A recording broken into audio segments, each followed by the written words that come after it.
Hello. Welcome to another episode of One-on-One Coaching, where we believe we not only have the right to control our lives, we deserve to create them.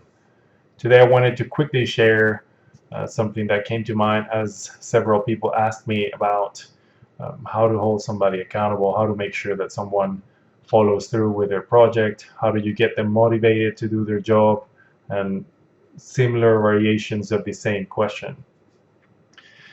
The mistake that I made in the beginning was to think that I was the one that needed to put in the effort to hold somebody accountable. Yes, we all need or we can all benefit from having a certain system or mechanism to ensure that we're getting things done.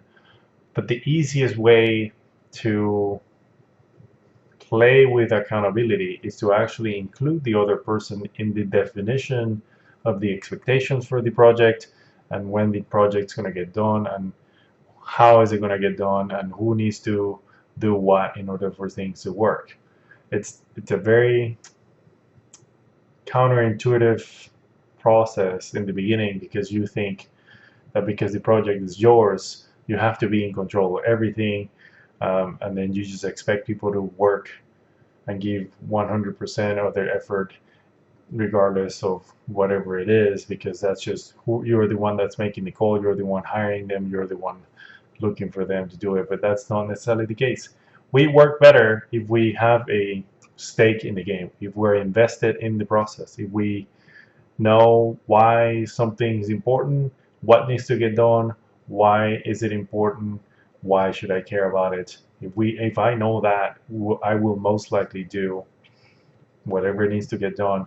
And if now I have the chance to define how it gets done, that makes me even more motivated to actually get it done. So that is the challenge for today. If you're ever wrestling with how to hold somebody accountable, invite them in the conversation. State what you want, state why you want it, why is it important, why is it important to you, to the company, to the team, and maybe even to them, and then ask them when do you think you can get it done. If the deadline is not immediate, if the deadline is immediate, just tell them.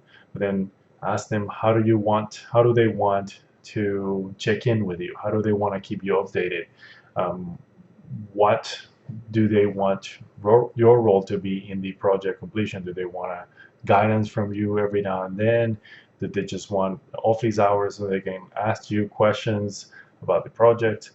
Um, do they need you to speak to certain people in terms of getting more resources and to get things done?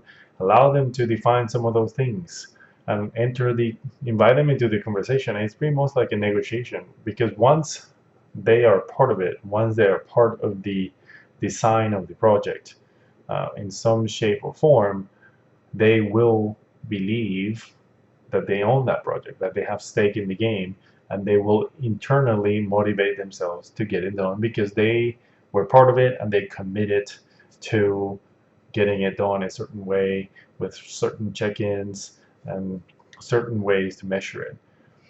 The other reason why this is important or beneficial to you is because if they define how things are going to get done and the timelines and some of the check-ins, if something goes wrong, they have no excuse because they were the ones that defined some of those rules and how the game was played. There's no excuse. There's no way for them to blame someone else. It just doesn't happen. So it makes it a lot easier um, if you approach it that way. So that's your challenge. Try it out, test it. Let me know in the comments if it works for you or if you have a different method that you have used successfully. And don't forget to subscribe or share what you're learning with someone else. That's it for today. Have a good one, and I'll see you on the next one. Bye.